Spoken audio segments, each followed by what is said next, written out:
Ndotsika no fo fantanantsika any amin'ny lanitra isotra n'Andriamanitra fotsika manontolo akasitrony mpanjaka atsika manome antsika tombonandro manome antsika hery manome antsika fahasalamana manome antsika maraina vaovao manome antsika herinandro idirantsika indray amin'ity herinandro amin'ny tombaovao 3:20 ity mino fa ny fotsika ny saitsika ny fanahintsika vonona mandrakariva iaino andray izay teny avy amin'Andriamanitra makasitraka tompo fa mbola omena fotoana zay afahanay mandrakariva mameno ao anatinay amin'ny sakafo tsara ny teninao tonga zay mampandefitra ny nofinay manombo ny nofinay ny fanirinay sy ny filanay rehetra sy ny mombanay rehetra tsy hoe ny sakafo fotsiny tsy hohaninay fa ny mombanay ray manontolo mihitsiny ny ampanginay ao anaty ifanaraka amin'ny sitraponao tompo eo mpiainonanao zay eo mpandrenesana ny taridalina avy aminao zay mandritra ny titony ity dia manankina feno zato isanjato nombanay ray manontolo zay na fanambarana na teny avy aminao na vision avy aminao ro zavatra rehetra anomananao sy anamboaranao anay amin'ny anaran'i Jesosy Kristy avy any Nazareta. Amen. Mahazo toerana tompo koa miarabantsika tsara avy tonga eto androany maraina indray ao anatin'ny sekoly tsika inoko amin'ny fa amangy antsika manokana amin'ny alalan'ny teny indray Andriamanitra sa tsy zany ty herinandro ty dia herinandro mpanomanana antsika indray hiatrika fanompona roa andro tsika zay niresaka mikasika momba ny fandiniantena fandrosoana ao amin'ny fiainam-piankonana mendrika fanamboarana ny ao anatin'ny Jerosalema tsika mba hisy fiombonam-po fifankazahoam-po fandiniana lalina mba hafana mandroso ao anatin'ilay izy tadio fa ny secret amin'ny fahombiazana amin'ny lafiny rehetra eo amin'ny fiainana dia miafina ambadiky ny fiomanana rehefa miomana tsara ianao dia azagaga raha mahita an'Andriamanitra tena hoe miasa ihany koa amin'ny fomba miavaka sy manotrona anao amin'ny zavatra rehetra izay tanterahanao ao anatin'izany atao hoe fiomanana amin'ny fanompony zany dia tadidio Andriamanitra dia manaitra antsika mba tonga antsika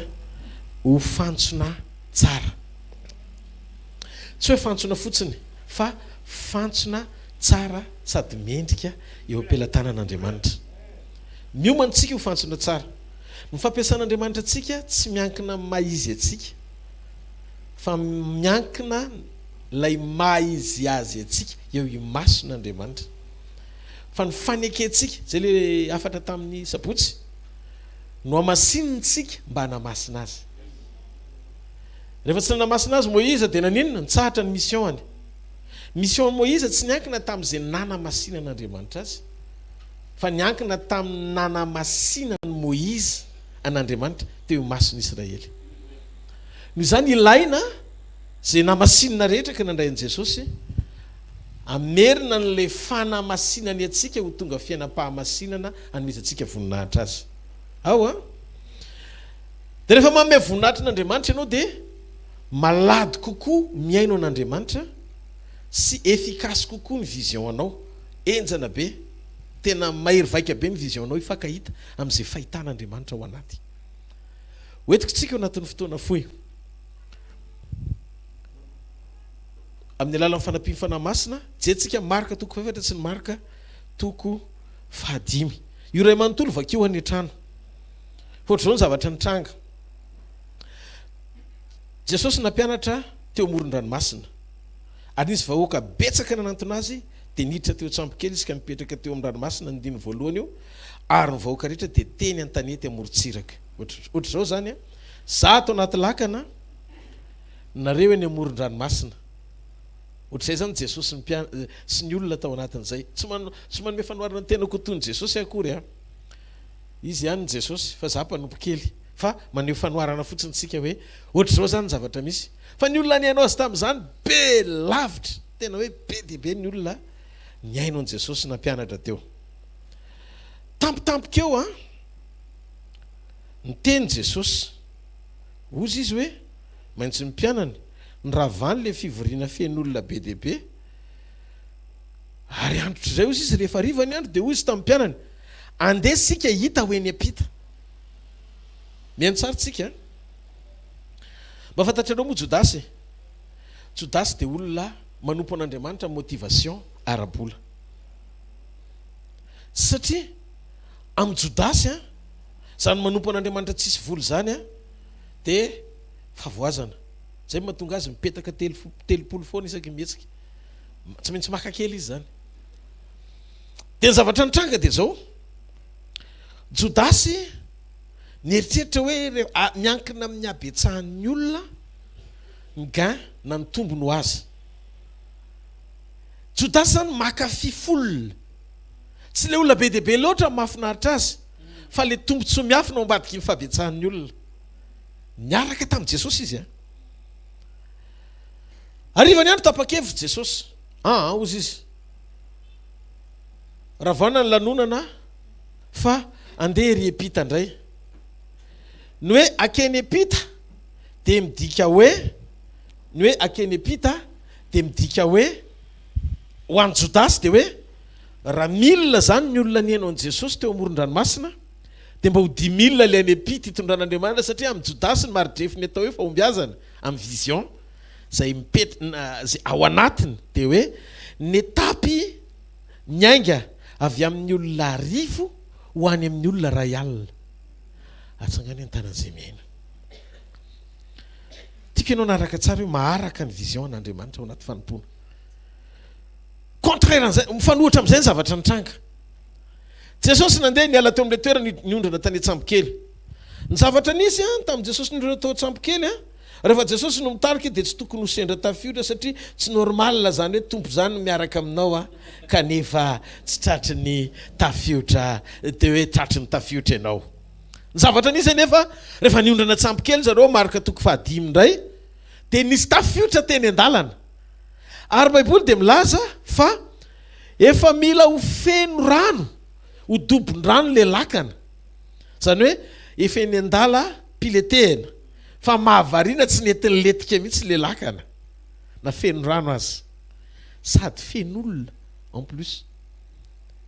Inona ty Baiboly ho tenenina rehefa Andriamanitra no miteny aminao hoe andao miala eo amin'ny toerana anankiray ho any amin'ny toerana hafa tiany hitondrana amin'ny etapy hafa amin'ny dimension hafa de zao tsy midika hoe tsisy ny sedra ny maridrefim-panoherana de tsy afaka ilazana fa tsy eo Andriamanitra fa ny anehoana fa eo ny fanotrona an'Andriamanitra na efa mitadodobo azy ny laka kelinao dia azo antoka fa tsy letika rehefa ao Jesosy.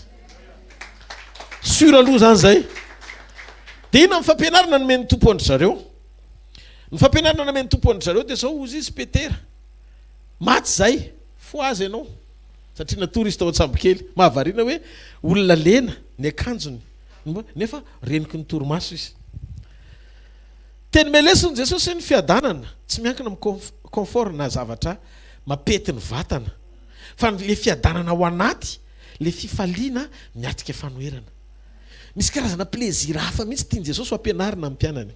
Dia zao ny zavatra misy zany tempête zany miaraka mikotroka rivotra tselatra varatra tsy taitra Jesosy fa ny manaitra an' Jesosy tsy feona kotro-baratra fa ny feo Petera miantso. Andriamanitra tsy mifantoka any amin'ny feo zay tsy tia ny ifantohana. Misy zavatra tsy mahataitra azy mampikiropaka anao feona tranga feona problème feona fanoherana. Mahataitra an'Andriamanitra tsy le feo mampikiropaka anao fa le antsonao. Antsoy aho fa hovaliko ianao tsy mahareteko an'Andriamanitra. Fo Petera fo Jesosy nanaitra amin'ny Petera fo Jesosy dia hozy izy maintsy amin'ny Petera zao lesinao ambadiky ny antso dia manohana hitodika hijery le problème alehibe azonao fa tiako fantatrao fa azo akeleziny io ary natao anaiky. Teneniny rivotra ny teneniny ranomasina tao An-tsambokely izy tamin'izay. Tao An-tsambokely izy tamin'izay dia gaga ny mpianatra hay vare na ny rivotra sy ny ranomasina aza manaiky azy. Zany hoe raha tsy nisy le problème dia tsy nisy fahatakarana alalan'Andriamanitra amin'ny endriny vaovao. Indraindray tsika mora mitanondrika miatrika fanoherana fa tsy manokatra ny ao anatsika alala fa dingana vaovao tian'Andriamanitra mpahafantarana anao ndray io fa miaraka aminao izy. le fomba fisainana zany ao anatin'le vision apetraka Andriamanitra dia miara mahita amin'Andriamanitra ny zavatra atrehana. Rehefa nandray lesony Petera, averiko kely, rehefa nandray lesony Petera dia tian'Andriamanitra tsy hiverina tsony amin'izay lesona efa nomeny, tsy nitovy tamin'izay tsony. Rehefa nandeha Petera ka tao anaty lakana izy dia niseho Jesosy ohatry nyendriky matotoa teny ambonin'ny rano, nandeha teny ambonin'ny rano amoaka amin'ny Petera ao anaty lakana Jesosy. Dia zao ny zavatra nitranga, matotoa io, tsy izy ao izy, tsy matotoa io izy, za ihany ty e. Ay ozy izy Petera, raha enao marina ary io dia antsoe aho eny aminao. Amin'io any le zavatra nitranga tamin'ny voalohany mbola scénario miverina faharoa. Misy ny rivotra, misy ny tempête, misy kotroka sy fotrany tsisy resaka tsony mitaraina na mikasika momba le rivotra sy le mitopatopa mafy ny alondrano. Fa zao Jesosy mamoaka ny Petera ao anaty lakana ao anaty problème. Zany hoe ny défi eto tsy rivotra sy rano ampitsarana tsony fa Petera anakaiky an' Jesosy. Makanesa ty amiko voky Petera nandeha teny ambonin'ny rano. Dia rehefa tsy nibanjina an' Jesosy Petera fa nijeriny zava-misy ohatran'le teo aloha, maty aho izy Petera, dobo izy. Nanantony Jesosy napakatra azy. Dia vakio ny Baiboly fa tsy hoe mbola tsy nitsahatra teo ny eo le tempête, fa rehefa tonga tao anaty lakana izy mianaka dia nitsahatra ho azy, tsy noroasina le tempête. Le voalohany lesona tempête ampitsarana, le faharoa tempête miala ho azy rehefa tsy ahoana. Zany hoe le nampitahoatra lasana pisy fiadanana. Dia zao leo le tempête ary toa tsy mijery ahy mihitsy nareo, aleo ranga andeha hiala fa mahamenatra le tempête dia niala ho azy le izy. Inona ny zavatra mitranga? Ny fanosorana ianao ampianarina hiatrika problème, fanotronana ianao mamikitra dia miala ho azy ny problème. Somary tiaka ao an'Andriamanitra. Hitanareo misy karazana dimension tian'Andriamanitra isetrasetrana, fa ny olona matahotra ny tsy ho hita dia tsy afaka hiaraka amin'Andriamanitra amin'izay dingan'izay. Ny antsika manana foany anaty mba te ho hita ihany fampiasain'Andriamanitra ao anatin'le fiavahana isehon'Andriamanitra ao amin'ny fiainantsika. Nefa Andriamanitra ao anatin'iny fomba sy fahatsaparana antsika iny tsy mahazo aina izy hanotrina antsika, satria misy dingana tian'Andriamanitra ioarana eo amin'le endrika maha olombelona tiany isehoana amin'ny maha-Andriamanitra azy. Hozy izy Petera, Jesosy teteny amin'ny Petera, Petera, le nampisafotofoto anao tamin'ny voalohany nampianarako anao hoe atsahatra iny no tiako hita ny masonao fa eo ambany tongotro ary manaiky ahy. Ny ranomasina tsy maintsy mibakiona raha tao antsampy kely Jesosy, fa toy no azy rehefa nitsahan Jesosy. Rehefa misokatra amin'ny visionao mahalala fa ny zavatra rehetra natao eo ambany fanapahan'ny tongotry ny tompo amin'ny alalanao ihany koa. Rehefa tonga zanak'Andriamanitra ianao dia tsy koropaka ao anaty ady ianao fa manam-pahatoniana eo am-panotronan'Andriamanitra. Somary tiako ao an'Andriamanitra. Ozy Jesosy andao dia repita voalohany folona teo nanome firaviravona ho an'i Jodasy ny mpianatra hoe misy fahombiazana satria mitombo isan'andro ny olona miaino an' Jesosy. Nandeha repita amin'izay olona ray ny tao ampita fa tsy folona, le demoniaka tao Gadarena. Inona ny vision an'Andriamanitra? Andriamanitra te hampianatra antsika itovy fomba fijery aminy. Nampianatra amin'ny mpianana izy itovy fomba fijery aminy. Ny fahombiazana tsy ao ambadiky ny maridrefina isa hitarafanao ny atao hoe fahabetsahana eo amin'ny maso aranofo, fa ny fahombiazana mety olona anankiray fa ahitan'Andriamanitra cité anankiray miova amin'ny alalany. Io demoniaka tao Gadarena io rehefa délivré dia nakany amin'ny tanàna anankiray atao hoe Decapolis, raha adika amin'ny dika teny fototra dia zao hoe tanàna folo ny dikany hoe Decapolis, ville anankifolo ny dikany. Zany hoe ville anankifolo ny ray ny roatra ny aina an'io rangaha io, satria nahalala ny fahadalana efa nalaza teo tanàna hoe mitapy tanteraka ary tsisy azo antenena intsony ny aminy, niona tamin'ny tompo izy sy nafahan'ny tompo. ny vavolombelona io rangahy io nanova tanàna folo ho an'Andriamanitra. Le tamin'ny voalohany olona be dehibe fa tsy de misy demoniaka loatra, tsy de misy devoly be dehibe teo fa olona be dehibe ny teo. Teny epita olona anankiray fa devoly be dehibe ny tao aminy. Hitanareo le vision ara-panahy. Tia mpianatra amin'ny mpianany Jesosy nandisony kajony Jodasy hoe ny fahombiazana tsy miankina amin'nisy an'ny olona be dehibe hitany masonao nefa tsy azo antoka hoe firy ny voavonjy am'ireo, fa ny fahombiazana fiovam-pon'ny olona anankiray anova fo tanàna anankifolo. Tsy mahare eka ao an'Andriamanitra.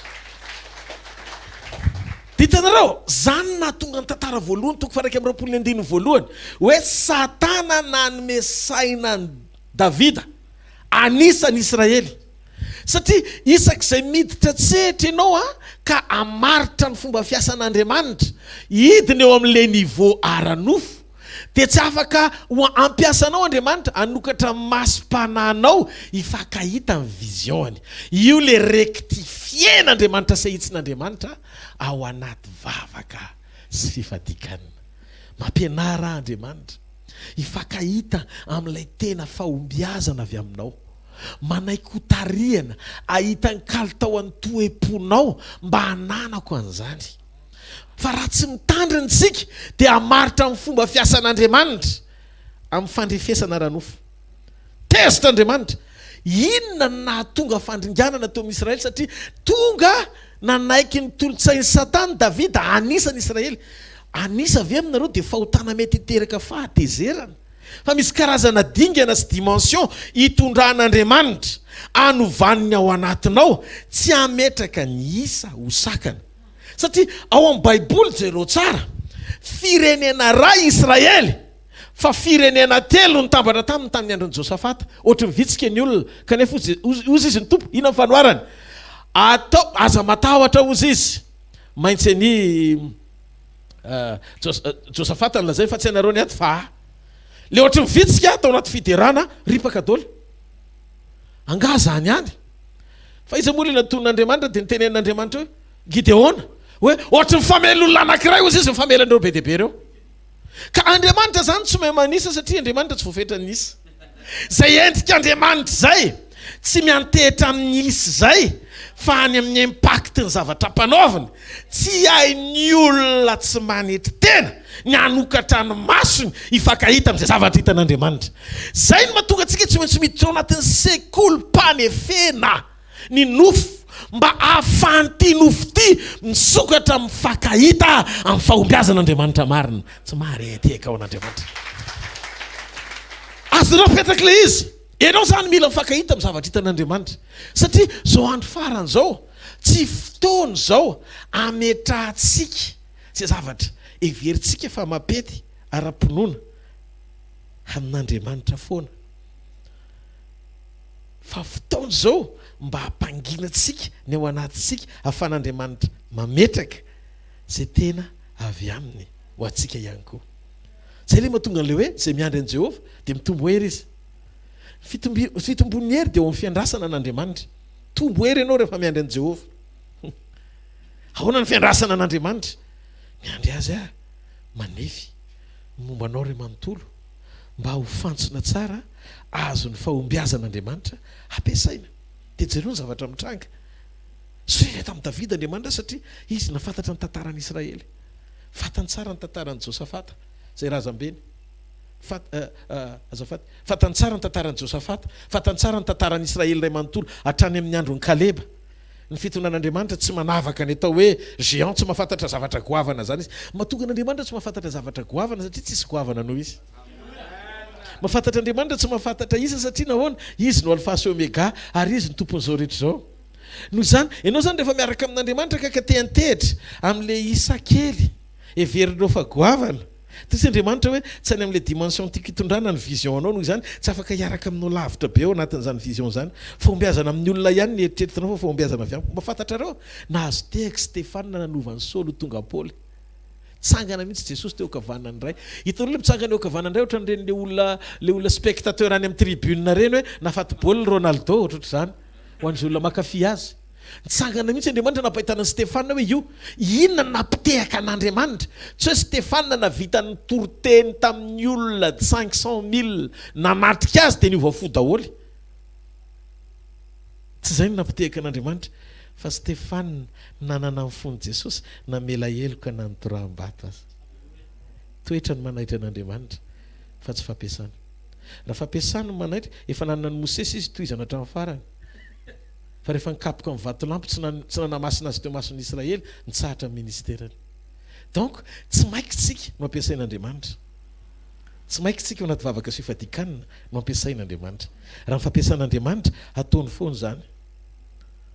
Vo tamin'ny zoma teo Jesosy tamin'ny sabotsy hitatsika tsara olona efa eny an-dala modiny naverin'Andriamanitra ny joro vavolombelona renareo izany. Donc tsy any amin'ny resaka fampiasan'Andriamanitra tsy ny olana amin'izao. Ny olana amin'izao tsy mifantoka any amin'ny fampiasan'Andriamanitra fa mifantoka mba ho fantsona tsara azon'Andriamanitra ampiasaina. Ny tohizan'ilay fampiasana ny zava-dehibe fa tsy hoe ampiasaina tsy manome voninahitra azy dia mitsahatra tsy mandroso eo am-pampiasana tsony. Fa hatreo amin'ilay hoe tsy nanome voninahitra anareo dia mitsahatra hatreo. Zay no mahatonga ny fandisina toe-po sy fiovoan-toetra ambony lavitra amin'Andriamanitra no ny fanekenao sy etaetanao ny aneo an'Andriamanitra amin'izay fomba ampiasana ianao. Aza manakely ny atao hoe fahaiza-manao an'Andriamanitra. Ny fahaiza-manao an'Andriamanitra niza mpanao fahagagana be eto ambonin'ny tany fantatsika dia mbola tsy netomboka tamin'ny vovoka ohatran'Andriamanitra naharin'ny olona. Noho izany raha tsy manetry teny ianao na 520 aza matina tsanganao dia raha pitso ianao laza fa Kristy satria nanao asa lehibe anjaranao amin'izay zao Andriamanitra ny anomboka amin'ny vovoka ndana notsofo ny vovoka dia raha vadikolombelona ilay vovoka dia miarabanao zay fa tena ny aminao marina ilay Andriamanitra mialfa. Fa raha mbola tsy mahadefian' izany ary tsisy ahadefian' izany mandrakizay satria izy no Andriamanitra manetreteny eo tongony fa mbola mpanombokely miandrandra sy milaza hatramin'ny farany any ka tsy izany va. Halleluja. Mila fanetretena amin'ny fanompona ao ambadiky ny fanetretena ny sehoany fisandratana marina. Tsy ny fisehoko fa ny fisehony amin'ny alalako mampahazo aina azy ao anaty fanetretena. Zany no mahatonga antsika manome voninahitra n'Andriamanitra tsy ao anaty fiezahana fa ao anatin'ny fo manaiky. Hitanareo na io fanomezam-boninahitra n'Andriamanitra io azany nandray misy miezaka mba tsy dia Andriamanitra loatra ny hita fa ahoana fotsiny fa izy fantsona teo koa. Fantsipiainana fantsiana fomba fijery hifanaraka amin'ny vision an'Andriamanitra eo am-panompona. Azadino ro hevitra. Azadino ny zavatra hozaraina androany. Zany mahatonga antsika tsy maintsy mamolaka ny tia nofo ty sy ty teny ty. Azadino fa nandray misy fahazarana nanantsika rehefa miseho foan'Andriamanitra dia mampifangaro tsika ny fomba fampiasan'Andriamanitra hoe efa mety tsika mahatonga ny asa teo amin'ny fiainantsika Andriamanitra. Non, tsy voatery ho mety tsika. Numéro 20 ny 9 ka hatramin'ny 12 tantaran'i Moïse jereo tsara. Nampifangaro Mosesy tamin'ny ny fomba fiainany tamin'ny fampiasan'Andriamanitra azy. Niovatra amin'ny langageny. Raha tokony hiteny izy hoe avy amin'ny Jehovah ny rano, avy aminay. Tado professionnel. Zay no mahatonga ny école biblique taloha ny école biblique taloha mila fanitsina kely. Satria misy zao hitanareo reny karazana ohatran'ny hoe révélation mametraka hoe professionnel ianao. Meny vetsika. Ianao zany lasa ataontsika hoe miasa ao anatina birao anankiray dia ny lehibe anao atao hoe finoana dia ny profession anao na ny asanao dia mino. Misy karazana révélation dépassé. Ny anton'ilay izy ny école zany mametraka antsika hoe ianao lasa professionnel amin'ny finoana. Dia iso ilay izy animba ny toe-ponao zay zavatra izay satria anomboka anapahatsapahany ianao any anaty fa le finoana dia avy aminao. Nefa ny bokin'ny Hébreo milaza fa ny tompon'ny finoana sady mpanefa azy tsy ianao fa Jesosy. Zay no mahatonga antsika tsy maintsy mibanjina azy, mibanjina an' Jesosy tompo lay sady tompon'ny finoantsika ny mpanefa azy.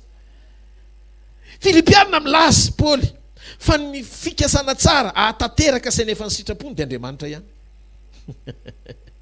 Noho izany raha ny marina tsisy avy amiko tompo fa avy amina. Alleluia.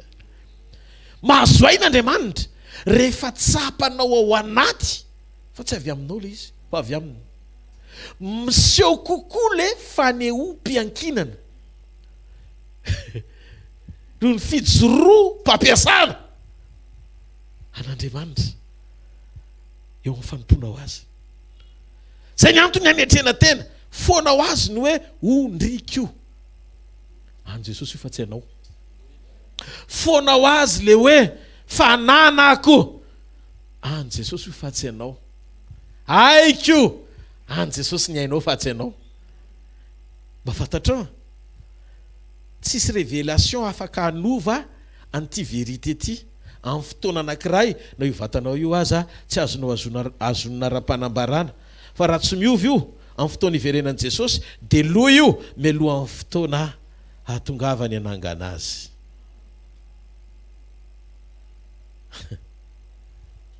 Zay ny mahatonga antsika mampandefitra ny ao anatsika isan'andro, mandroso ao anaty vavaka sy fifadian-kanina, maneho fanoloran-tena tsara mety sy mendrika amin'Andriamanitra. Tsy hoe rehefa mety sy mendrika ny ataontsika dia zay ny antoka ny lanitra. Lanitra Jesosy no niantoka azy tamin'ny fanoloran-tenany, ahatonga anao hanana fahatsapana eo am-panompona azy. Halleluja. Fefa navita ny zavatra rehetra ho anao izy, miainga avy amin'ny faty antoka ny avokoa. Halleluja. Ny tombonao antsika rehetra eto ambony tany fantatsika zany. Fenao mila manaiky iombona aminy, anaiky anana n'ilay toe-panahy araka an'Andriamanitra, takiana ananana mba hampahazoaina ny fanotrona an'Andriamanitra. Atonga anao tsy sasatra fa raha tokony ianao nijery foana inona indray ny fahavoazana tokony hovaina amin'ny école d'onction dia ny problème mandray no pairatina ny masony alala feo aminao ny fanatrehan'Andriamanitra. Zay mahatonga ny ranomasina ny sokafana ao amin'ny masony. Fa manino ianao ranomasina gagatra amin'ny Moïse, fa manino ianao no mizara roa. Te ozy izy Salamo 4:100 ny ranomasina ny nahita te mizara roa. Ampahitana ny fisian'Andriamanitra eo amin'ny fiainanao ny fanoherana. Zay ny fanotronana. Ny fanotronana tsy anao mifankahita amin'ny olana mba hanova azy amaly le problème. Fa ny fanotronana ny problème sokafana maso ny alala fa miaraka aminao Andriamanitra. Ny fanotronana rery ny fahafahana ny sitraka ny fahamarinana ty tenin'Andriamanitra ty. Mamelatra latabatra eo anoloanao eo mason'ny fahavalo Andriamanitra. Amin'ny fanotronana invitena ny devoly ifankahita fa eo amin'ny latabatra misy anao dia misy Andriamanitra mijoro akaikinao. Atao mipitapitra ny masony fa tsy hoe pastera mametra tanana mba hanositra anao fa vokatry ny fanekenao iombona amin'Andriamanitra. Hoy izy manositra diloilo eo amin'ny lohako ianao. Andriamanitra direkta manositra diloilo. Misy onction anankiray zay tsy ilana Samuel androtsaka azy eo tampon-dohanao fa direkta avy amin'Andriamanitra. Fanotronana. Psaume 23:4. Fakeo eo na menoko mikapokanao amin'ny fahasoavana. Zany hoe na le fahasoavana irinao ho raisina avy amin'ny fisokafan'ny hafa teo alohanao azy. Halleluja. Dia omen'Andriamanitra mahay-maim-pona eo amin'ny latabatra rehefa mety ny toe-ponao. Mba fantatrareo lasa excuse daholo ny fitotototosika ivavahana mpanompon'Andriamanitra angeza be. Excuse le izy. Satria inona ny ilako zany any amin'ny hafa nefa misy sorotra fantatro fa afaka ny maim-pona fifantohana. Valim-bavaka Jesosy niny tonga ny fanahy ao anatin'ny olona. Valim-bavaka Jesosy. Za mbola tsy mivavaka aloha meo fanahinao aho fa Jesosy nefa izy izy ny tenin'Andriamanitra amin'ny Jean 14. Za angataka amin'ny ray izy Jesosy ary izy anomenareo mpananatra. Dikan'izay Jesosy le izy. Dia manomboka mihamiaina ao amin'ny école-ny fanotronana le fomba fijery hoe iantso maty ianao mpanompon'Andriamanitra nampiasain'Andriamanitra teo aloha mba hahafahany zay zavatra nampiasan'Andriamanitra tsy ho very fa ao aminao tena hevi-diso. Andriamanitra ny zava-baovao. Manafontanan'Andriamanitra zany. Misy zavatra tian'Andriamanitra isehony eo amin'ny fiainanao amin'ny alalanao mbola tsy nisy mihitsy tany aloha ary misy anie mirakla tsy miverina ohatra mariny teraka Jesosy.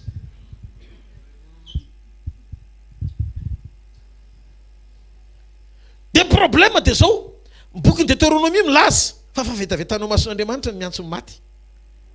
ary eo tsisy hoe afa-tsy ny mpanompon'Andriamanitra maty irery ihany satria velona ireny.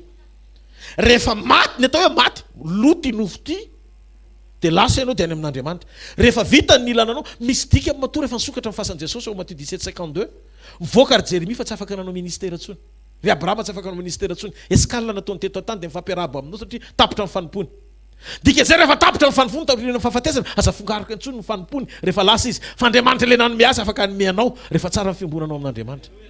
Fahasoavana aneo izy Paoly etaetany hanomezana azy fa tsy fanafana mpanompon'Andriamanitra hafa efa nampiasaina teo aloha. Noho izany raha fahavetavetana fiantsoana maty fa maninona manao fitoriana diso. Ataonao ao amin'ny fomba mpivavahana koa ny fanao ny mpanompo sampy miantso maty. Fa le maty fotsiny mba ao amin'ny tompondray no antsoina tsy clan ve fiantsoana an'izany hoe clan tompo clan jetlis fa ny fanao iombonana ihany rehefa fahavetavetana dia fahavetavetana. Hitanareo ty zavatra ty mila fatatsika tsara. Aitsio fiakofanao ao anaty vavaka. Aitsio fiakofanao ao anaty vavaka. So dia tsy pura amin'Andriamanitra intsony fiakofanao. Vao vita batisa Jesosy nentina tany anefitra iny nataony devoly taminy miakofy atao anatrehako. Tiany Satana izara ny fiakofan'ny olon'Andriamanitra tsy amin'Andriamanitra rery. Ary io tsy mampaninina azy. Ahoana moa le fisehon'le fiakofana? Fanoloranao sy fanekenana eo anatinao ao anaty vavaka. Vavaka zao fanehoana fiakofana. Miankina amin'Andriamanitra ianao. Jesosy ny teny tsy misy anarana hafa eto ambany masoandro na fahefana hafa fa amin'ny anaran'i Jesosy rery no resantsika famonjena. Ary izy rery mipana lalana amin'ny raha izy rery. Misy dikantsika matomba anao Jesosy rery ihany aza ampidirina ao anaty famarana am-bavaka na rehefa hivavaka ianao dia antso an'Andriamanitra. Miantso anao Andriamanitra rainy Jesosy Kristy tompo izay nampiasa ny saky daosha. Akoasa zay. Mizara ny fiakofanao. Mety amin'ny devoly zany. Mety amaly le izy rehefa avy eo. Mety amaly le izy. Ohatran'le tena ny kapohana ihany voaka le rano fa tsy amin'le vérité tokony antsiana tsara le tsy pura ny fiakofanao.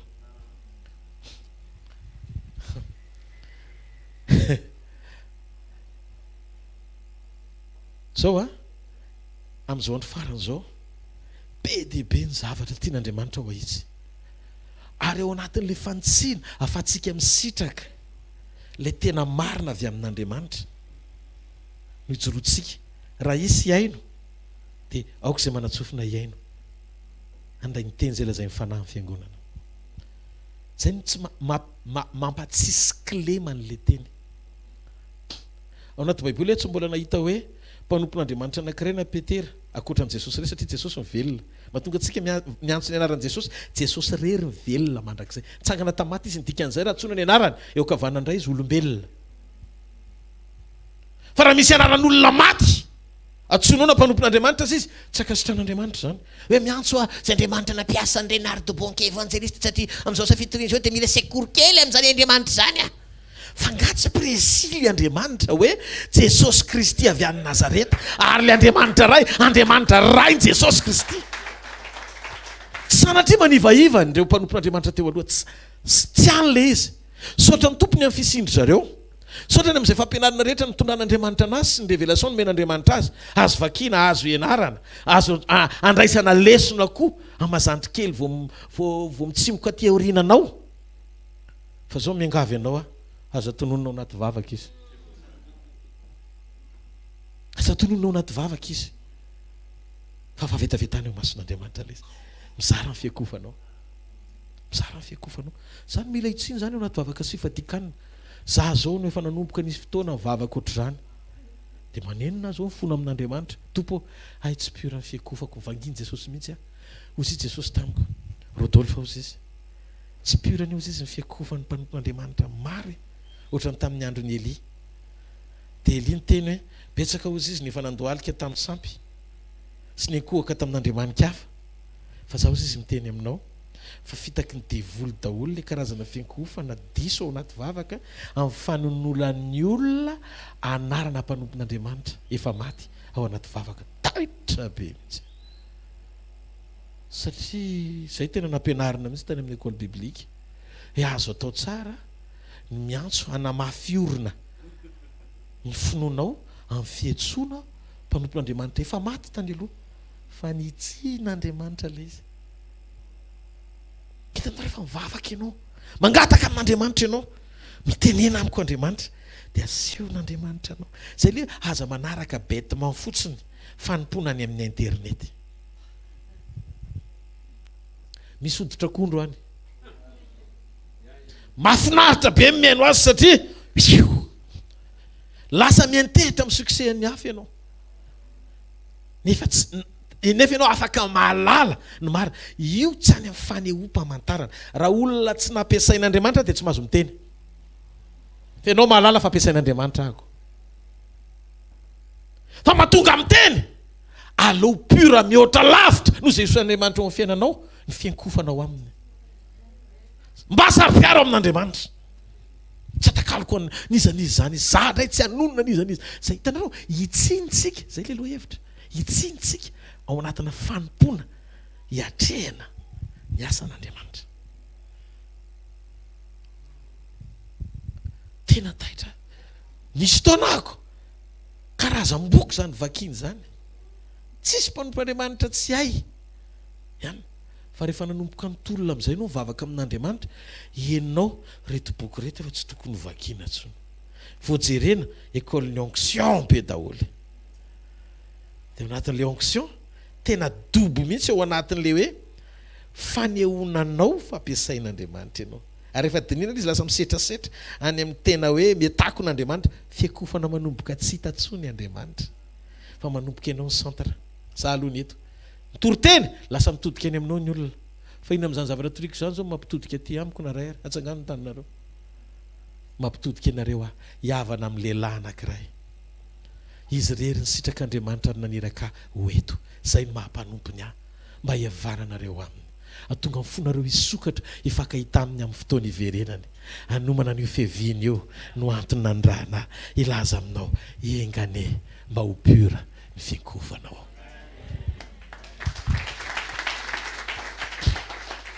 Tsy amin'ny anaran'ny olona le izy. Tsy olona ampiasain'Andriamanitra le izy. Fa Andriamanitra tiany olona, namonjy ny olona, saro-piaro amin'ny fiankofana. Fa nanino Jairo no mivaliany. Avy any amin'ny sinagoga izy mampianatra. Oka tsy akohaka amin'ny olona. Niazakazaka Jairo tonga teo tongotra Jesosy. Adino ny fampianarany. Satria le mendrika ekofana teo amin'ny olona. Mendrika ekofana teo amin'ny olona. Satria maty ka velona indray.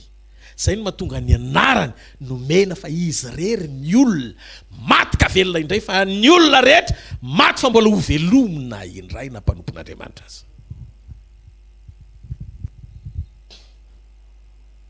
Noho izany tsisy anarany eto ambany masoandro, tsisy olona eto ambany masoandro mendriky ny ankofana afa-tsy izy rery mandrakizay.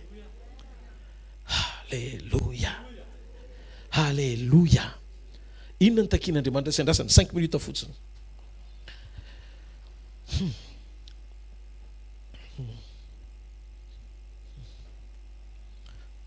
Niteny Jesosy hoe rehefa avy mibebaka ianao ry Petera vao ampaherezon-dalanao. Sa ozy izy mahita ny Satana mikorokany finoanao tahaka ny fikorokany akofa. Sa nefa ozy izy hivavaka ho anao mba tsy ho levina amin'ny finoanao. Mivavaka Jesosy mihazona anao hijoro mandrakandroany.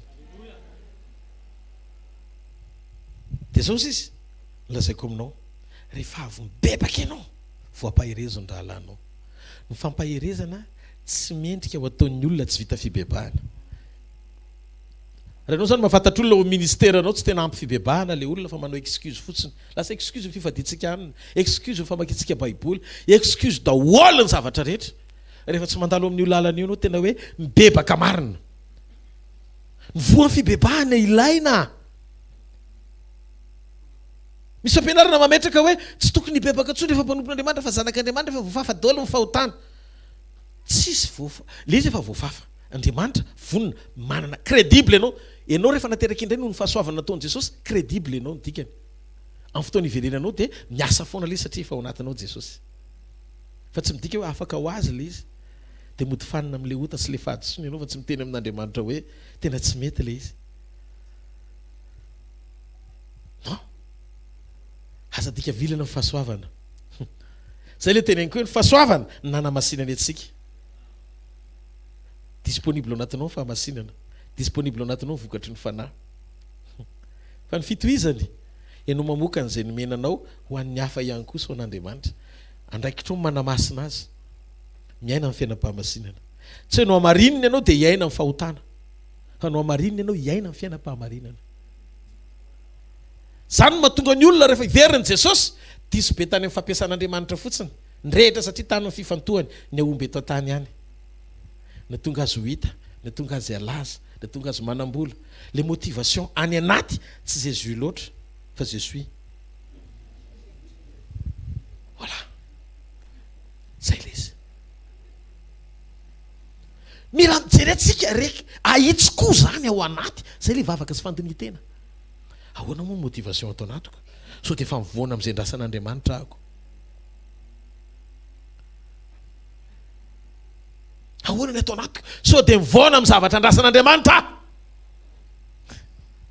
Tsika edy tsy miandry sy miomana mba ho ampiasainy, tsy zay loatra. Miandry sy miomana mba ho fantany sy ho akariny koa. Ny afantaran'ny tompo anao raha dika tsy ianao nampiasaina be fa ny afantaran'ny tompo anao ianao tsara communion aminy. Ny aina amin'ny fanetretena, tia fihavanana, be fitiavana, manome voninahitra n'Andriamanitra, pura tsara amin'ny fiankofana, vision mifanaraka amin'ny hitondran'Andriamanitra. Tsy mampanina tsy voaterana zava aminao Andriamanitra mba ho hitanao vao mety aminao. Azavaiko aminao fa niantony le nampanovako anao le olona ray iny anie. Fa tsy olona 500 000 le. Dia zao mety olona ray ampahirezinao fa mila mahita ianao fa ambadiky le olona anankiray atsanganao misy 500 000 miandry an'iny olona iny. Saoly anie taoriny Stéphane tsy afaka hiteny Saoly hoe tonga Paoly raha tsy Stéphane nanolo tena sy namela heloka azy. Vokatry ny fanomezan'ny Paoly autorisation an'i Saoly na tonga ny lalan'ny Damascosy ny sakanana tsy andehanany lasa niseho Jesosy. Satria nahoana afaka nisetrasetra tao amin'ilay toeram-pamindrapo Jesosy hitsangana eo ankavanana ny ray anakana le Jesosy nitsangana iny tsy mipetraka tsony mandra-pahazony an'i Saoly ho tonga Paoly satria nisy toe-po tao. Ka izy toe-po anankiray nomenao fa firenena be dia be mibabon'izay toe-po sy fijoroan'ny Saoly. Raha tiana ho fantatra mety rehefa tonga ny an-danitra kely miparan'ny Saoly Paoly no miparan'ny Stéphane. Ka izy tsy any amin'ilay hoe action tena mitobaka be satria Saoly nanonitra zay tokony ataon'ny Stéphane. Fa Stéphane nanaiky toram-bato amela heloka an'i Saoly. Nitsangany Jesosy bravo nandray an'i Stéphane. Fa zao tsy namela tsony amin'izay Jesosy raha tsy misisika amin'izay ho an'ny Saoly navela ho tonga Paoly. Ka reha olona manao tsinitsinina anao vozovozonao reo nefany tokony ho Saoly miova Paoly daholo le kabeazany. Tokony andraisanao parana vaina fo tapon-dohany. Zay nefa tonga ny tompo milaza e. Raha ohatra ozy izy nao na fahavalinao meo hanina. Iza nampianatra an'izany? Jereo masony kaikinao fity hafahafa koa zany hoe. Didony kely izy nona hono ny fahavalinao e. Dia zay nomena hanina. Mangetaeta hono. Dia meo rano sotony. Jereo masony efa fahavalo a. Dia domy izy so dia tokony vengeance amin'izay spirituel hoe. Azonareo le izy ovintsika vao afaka ny mihoatra le takin'Andriamanitra tsy hanana ny gentilisa. Ozy Jesosy ny gentilisa koa manana an'izay tiany. Azadiny fa sigara mampiavana, ny toaka mampiavana, olona ankalaina miaraka mampiavana. Fa le hanome mihoatra amin'le hoe fahavalo tiavina tsy normal. Dia inoy amin'izay ny anaovanao an'izany ozy Jesosy maninona anambatra vainafo eo an-tapon'ny lohany. Dia ny olona rehefa mieritreritra hoe vainafo eo an-tapon'ny lohany mirefotra izy zay. Vakio ny Baiboly fa mivainafo eo an-tapon'ny doha tsy misy afa-tsy tamin'ny andro Pentekosta rery. Ila tsy amin'ny fanamasina izy noho ny fitiavanao.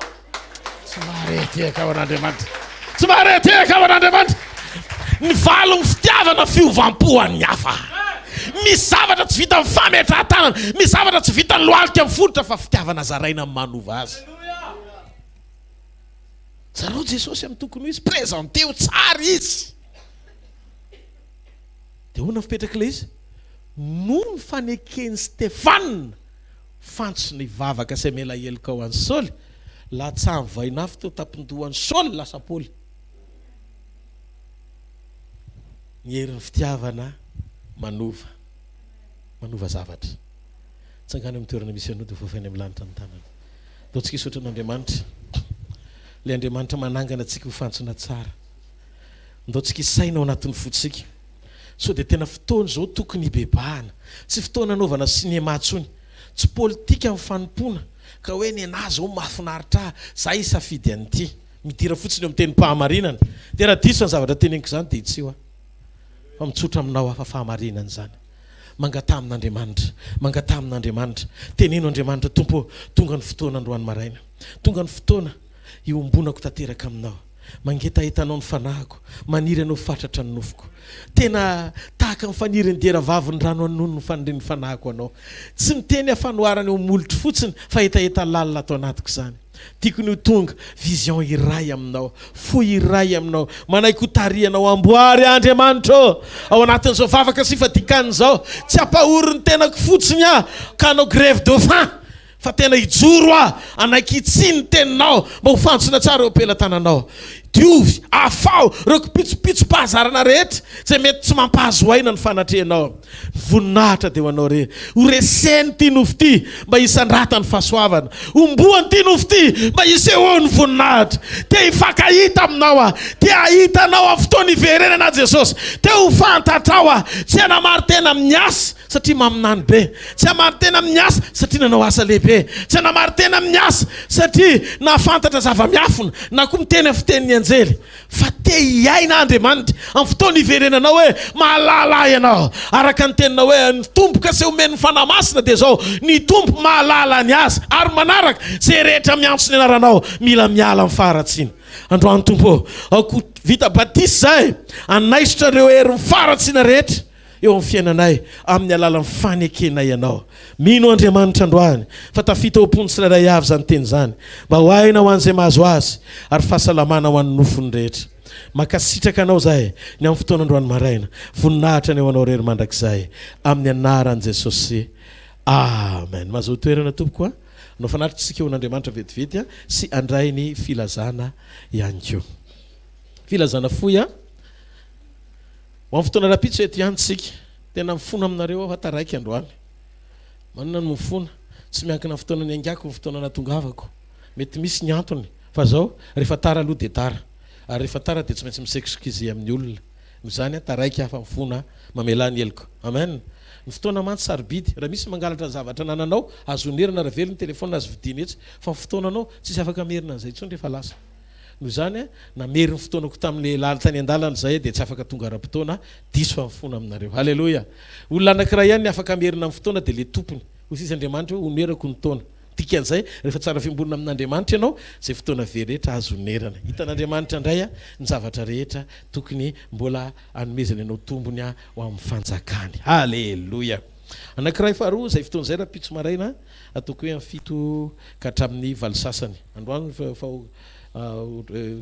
tarakely fotsiny tsika fa mampilaza fotsiny koa ny larobia ny fotoam-panambina mpanasy fitahina iarahana amin'ny pasteur Jora Beady. Halleloja. Sy ny ekipa rehetra ihany koa amin'ny fanomboana ao anatin'izany. Tiafa mafy be ho an'Andriamanitra. Halleloja. Ny zomary va hitra mitrampoky ny olana lakely irahantsika ho fanomanana foana ao anatin'ny herinandro bavaka sy Fifadian-kanina. Ny tary-bavaka androany zany dia efa omeny eto. Halleloja. Fantsina ny vision anao hoeto mihitsy ny masonao dia tady dia hoe taiza daholo teto zany Andriamanitra ny tsy nety tao anatin'ireny lalany ireny. Amen. Dia ty itsiko amin'izay mba amboary Andriamanitra tena hoeto ambavaka amin'ny masonao, hoeto ambavaka amin'ny fieritreretanao, hoeto ambavaka amin'ny fonao hifanaraka tsara amin'ilay vision ilain'Andriamanitra. Dia fantatsika amin'izay ny fomba fijerin'Andriamanitra. Fiankofana koa hoeto ambavaka. So dia tsy pura ny fiankofako Andriamanitra. Nisy fotoana ohatrany tena hoe nametraka olona teo ambony mihoatra lavitra no mitoeranao. Ohatra fotsiny za zao mampianatra raha voanareo zao vitako mampianatra anareo ampitodika ny fonareo sy ny sainareo tsy eona amin'Andriamanitra direct zany amin'ny alalan'i Jesosy fa tsy maintsy eo araha zany tsy mahita ny tomponareo satria mbola misy raha ilako anareo koa azonareo le izy tsy samy joro ohatr' zany raha ohatra ka mbola voafatitra anatin'izany fa nisy fotoana tena mibebaka teny tamin'Andriamanitra tompo ny rana ampifamatotra anao amin'ny olonao ny dikan'izay ny vision ny ataoko tena mifakahita aminao reo mety ilainareo anolo lalana anareo fotsiny fa tsy za mihitsy ny tena fototra tokony hoe inévitable atao anatin'ny ministera ka rehefa mandeha any andafy manao ny asan'Andriamanitra dia tomany daholo nareo tsy hoe koa re tsy hoeto koa ny teny tiako tenenina fa le manao mission lava amen mihainao tsara ve nareo taotro tsara ny tanan'izay miaina dia mila tsika manana finoana matanjaka satria ao amin'i Jesosy ny tena fanovozantsika hery raha misy fampianarana mitondra hoe any amin'ny lalana tsy hafanao tena miombona amin'Andriamanitra fa mizara nefa mbola miandry an'Andriamanitra ihany koa na izaza azonao tiako tenenina dia mila fantatsika izay hoe finoana fampianarana tsy hampatanjaka antsika ara-pinoana izay tsy midika izany hoe azo mena aja izay tokony ho hajaina mila mitandriny tsika so mihoatra le aja ka maka ny toeran'Andriamanitra koa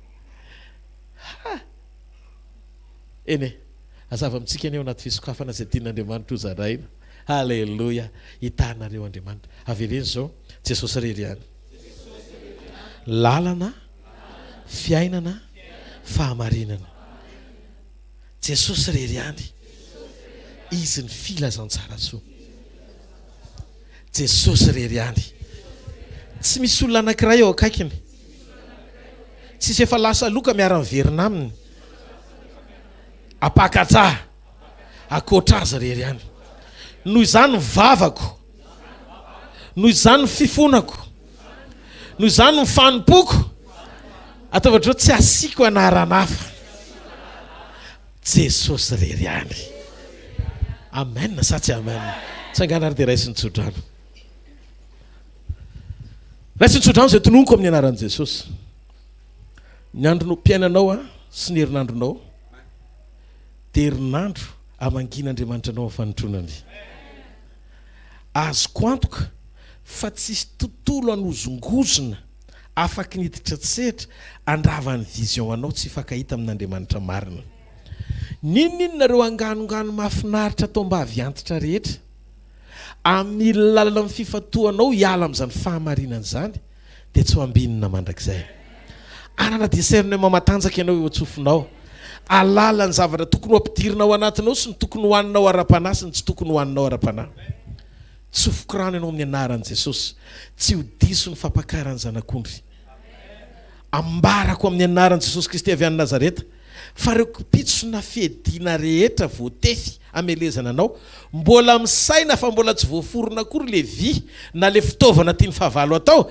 dia efa tsy ambinina sady ny anaran'izany raha ivoaka nyity fivorian'ity ianao ka andeha nitompombo anao mandrakariva naiza naiza misy ianao tononoko amin'ny alalan'ny fanotronan'Andriamanitra tsisy aretina tafatoetra eto tsisy olana tena hoe anapaka izany eto ambarako fa ny lalam-pandresenao dia efa voatefy mialohan'ny fotoana hidiranao anaty problème satria amazanaka Andriamanitra anao dia efa nandresy ianao fa tsy hoe voandresy akory tsofoko rano amin'ny anaran'i Jesosy avy any Nazareta ny momba anao sy izay mahakasika ianao izay rehetra na ny volondohanao azy mahita ny tompo ny teny aminao hoe malalako ianao be voninahitra ianao sady tiako tsisy avelako akasika ianao zany satria anak'Andriamasoko ianao mandehana amin'izao herinao zao fa lovanao ny fahasalamana avy any ambony lovanao ny fitahiana iaina ny fifaliana sy fiadanana amin'ny zavatra hita masonao rehetrarehetra le Andriamanitra efa nanomana ny tsara rehetra ho anao izy ny elo lalana andamina ny lalanao eo amin'io ianao nofo eto ambonin'ny tany io fantatr'Andriamanitra zay mahasoa anao naiza misy an'izay anjara tokony anao zay na anjara vady zaza na anjara vola na anjara arena na anjara fahasoavana na anjara ina na avy any avaritra na avy any atsimo na avy any andrefa na avy any antsinana na avy any an-danitra na avy any ambanin'ny tany koa aza mbola hopoirina ho ifanena amin'izay ianao fa elo lalan'Andriamanitra ary asa tahaka nataony tamin'ny Isaka izy ny elo lalana nampianaminy tamin'ny anjara voatendriny mandehana amin'ny anaran'i Jesosy fa tsy diso anjara voatendry zany ianao tsy ho diso fanapahakevitra zany ianao, tsy ho diso lalana zany ianao, amin'ny anaran'i Jesosy Kristy avy any Nazareta. Tsofoko rano eo ambany fitahin'Andriamanitra isika eo anatin'ny zao afaka sy fifadikanana zao, sady tsy ho raraka, tsy ketraka, tsy rava, androso tsara amin'ny sitrapony. Mandehana amin'izao herinao zao fa ny tompo ombanao, ny tompo ampahery anao, ny tompo hitantana anao, ny tompo anokatra lalanao anao.